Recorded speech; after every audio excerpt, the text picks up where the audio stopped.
I'm Martin Lloyd Williams. I'm the rector of St Michael's Church, Broad Street in Bath, and I've also been chairing the planning and organising group for the Diocesan Clergy Gathering taking place at Swanwick in November of this year. How did the idea for the gathering and the vision of the gathering first come about? Well, we thought to ourselves, what is going to be most useful in the life of the diocese at this time?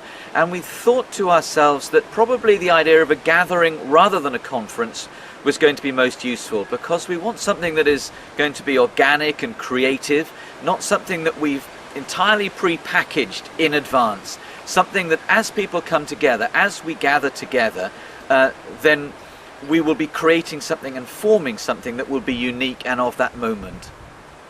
So do you have a strict agenda for the gathering, or is it going to happen quite organically? It will happen organically, but having said that, there is a lot of stuff that has already been planned. We're really pleased at the people who are going to be coming and speaking. Timothy Radcliffe, John Bell, Anne Morrissey, Dr. Kieran Martin, the poet Matt Harvey. Lots of things that have been planned, lots of creative things going on in the programme as well. But having said that, we do want to make sure there is space for creativity and that the outcomes are not predetermined. So the title for the gathering is Taking the Plunge. How did that come about? Well, Taking the Plunge is the title of Timothy Radcliffe's book, which addresses the issues of baptism.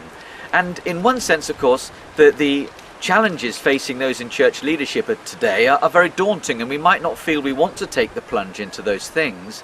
But on the other hand, we want to use this time to perhaps rediscover our deeper calling, our primary invitation, which is that to take the plunge into the life and love of God, which is reflected in baptism. These are life and death issues. The timing of the gathering in November is quite interesting because, of course, as everyone knows, we may have the name of our future bishop by then. So how did that come into the planning of the gathering? I think we hope that this moment will be a moment when, as we gather together, we can engage in what we're calling the gathering conversation. And we hope that people will feel able to contribute to that. We'll be aiming to discern together what the Holy Spirit is telling us about ourselves, about the life of our diocese at this time, about what God is doing in our midst. And as we gather that conversation together, we'll have something which hopefully will be really informative for our incoming diocesan bishop.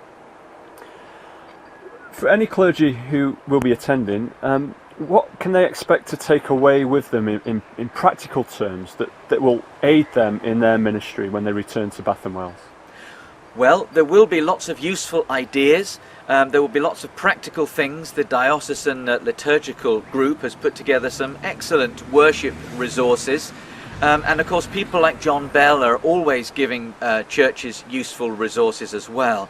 But this is taking place in the week after the Sunday where we remember Christ the King, who is the King of love. And we hope that people will go away feeling renewed and refreshed in the reality of the love that God has for us all.